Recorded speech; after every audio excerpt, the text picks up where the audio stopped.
Welcome, welcome, welcome. Hello, I'm your host, Mrs. M. And if you haven't, make sure you click the link below. That way you can subscribe to my channel and not miss out on anything you need to scale your business to six figures and beyond. Wow. So we're talking about disaster relief contracts. Yay. Well, unfortunately, it is coming up to the time, June 1st. That's right around the corner. But what we are sharing is one of the actual prime contractors that I personally worked with. So this is Asprit, and they are fantastic when it comes to doing disaster relief.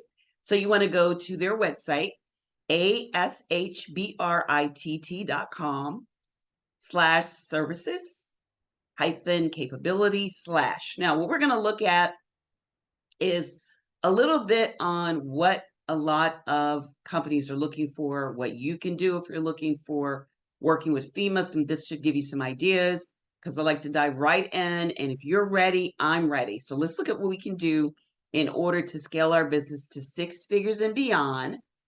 How? Focused on debris management, contracts, disaster relief. Yes. So it goes from June 1st through November 30th. I actually lived in Florida and still reside in Florida for the last, 12, 15 years. And I'm actually in the Washington, D.C. area as well. We have two locations for our company, one in D.C. and one in the Florida area. Now, what I'd like you to look at is the emergency services. Let's kind of take a look at that. Then we look at debris removal, logistics, and let's scurry down here to construction, marine services, snow and ice support. Then they have restoration services, oil spill, planning and preparation. And the goal is for you to start getting your, wheels turning on some things you can offer. A lot of individuals ask me, what should they offer when it comes to debris or relief contracts? And this is just giving you some ideas. So we're looking at emergency services here. Yes, you probably will need quite a bit of equipment. They're looking at this particular prime. Now, let me go into what this means. When there is an emergency declared and they are funneling money into a state like Florida, specifically Tampa, that's what I actually did work with. What ends up happening is millions and billions of dollars are actually funneled in. And yes, a lot of times they are looking for local companies. They don't want a whole bunch of people trying to get there and sell everything. We've seen that happen. Hurricane, everyone goes flooding in, selling scams, doing some everything. So we want to make sure, one, that if at all possible, that we're connected to someone that's local.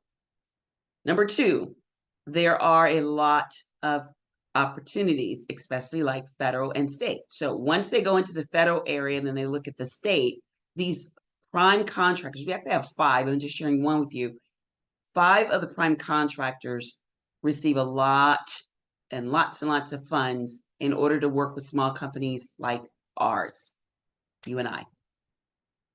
Now, what that means is they have everything from monitoring. That means you're monitoring what trees have gone down. You're monitoring, if there is a electrical line, all of that is under the monitoring. That's what I actually did. And then there are others, like you're looking at emergency services, but one of the ones is when we look at debris management.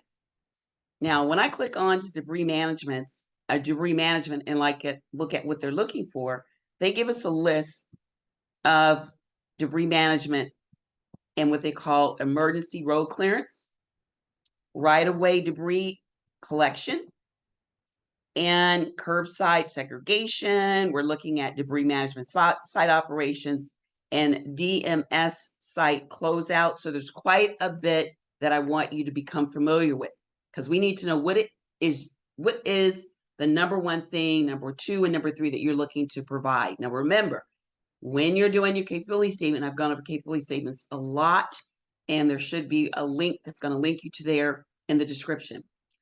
When I talk about capability statements, do you want to make sure that you're adding value on your CAPE statement on what you can provide, even to this level with Ashbert when it comes to being a sub? They're going to give all of the money, or 90% of the money, to the five prime contractors. This is just one of them. They are known for doing debris management. So you're not going to end up with this large contract in your state. You're going to end up as a subcontractor with a lot of these prime contractors. Like I said, there's around 5 major players, multi-billion dollars we're looking at, millions and billions that actually provide them the areas to be able to provide it to us. What are you going to do? Well, you're absolutely going to be registered. Now, if you're doing a state contract in Florida under this particular company, they do federal work, national, you may have to be registered. So let's say you want to do disaster relief contracts. That's what you want to spend your money on.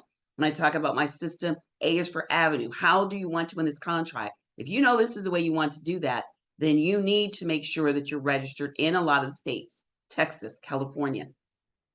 Make sure that you're registered because this is what you're looking to do.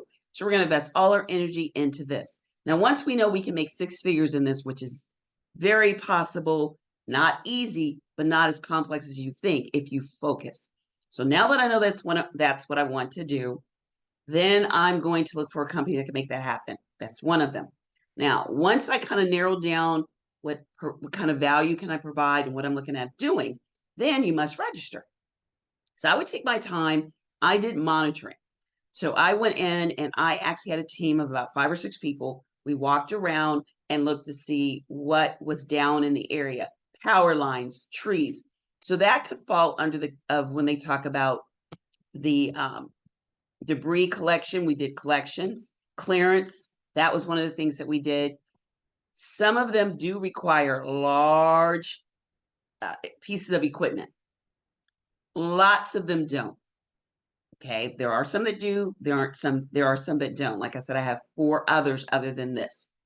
Now, once you know that this is someone that you want to work with, then you're going to go to the subcontract registration. And you're going to simply fill this out. You're either going to be a new subcontractor or you're going to update your previous information. If you're looking at being a new subcontractor, you're going to look to see what they're looking for you to have. That's one of the requirements. So there's 4 pages here. They've got a list of what they're looking for. Now, what would I do? I'm going to first go on to their website and I'm going to get to know the different areas of the debris management. Falls under debris management. It's the lingo you want to use. Then it goes into different pieces and different playing areas of that. I'm going to look and see what is going to be a great fit for me. I'm going to get busy seeing if I can team up with other individuals that I may have come across. I know we have over 5,000, 4,000 or 5,000 Facebook group where people team up together. We have courses where we actually have small groups just for this reason, to network with other small companies, other small businesses that are doing federal contracting, or if you're looking at doing state, a lot of these contracts are awarded from the federal. They go in tandem and actually award it to the state, and they work together. Like I said, they're working national. This is national companies. So you can definitely work with them if you meet the requirements. You're going to download the requirement sheets. There's some equipment you may need. Some are going to ask for larger. Some are not going to ask for large. And it depends on what's going on. Will it depend on if they need someone to do monitoring like I did, or if they need someone to do backhoe or various things. They give you a list of some PPE equipment you're going to need, safety requirements. Then they jump into knowledge and understanding of a self-loader. That may be you. And then they're talking about safety procedures, and then understanding and knowledge of, the equipment inspection and maintenance. So take a look at this. Like I said, if this is something you're interested in, you may be able to get a team.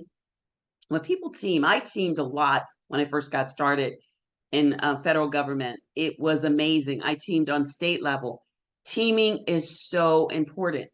I may have the experience, you may have the equipment, you may have the capital, and that's why you have the equipment. You may not know what you're doing because you're looking for someone else. Warren Buffett always said that. You do not have to be the smartest person in the room. You hire someone that is. Don't think we have to do this all on our own. So if you are interested in learning more, then make sure you meet me for our actual GovCon, weekly GovCon. It is tomorrow, 12 noon Eastern time. I have you on and off about an hour. I'm going to focus on a lot of the prime contractors and I'm going to signal out where, what, and how you're going to fit in when it comes to providing disaster relief contracts.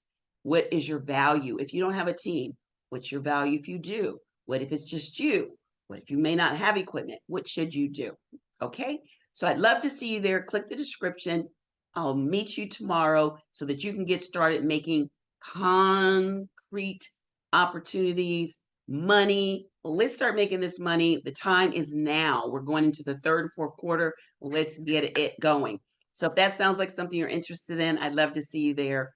And make sure you're, all ready. Bring your pen and paper so you can get ready to learn all the things I'd love to share with you. And until next time, be safe and take care. Bye-bye.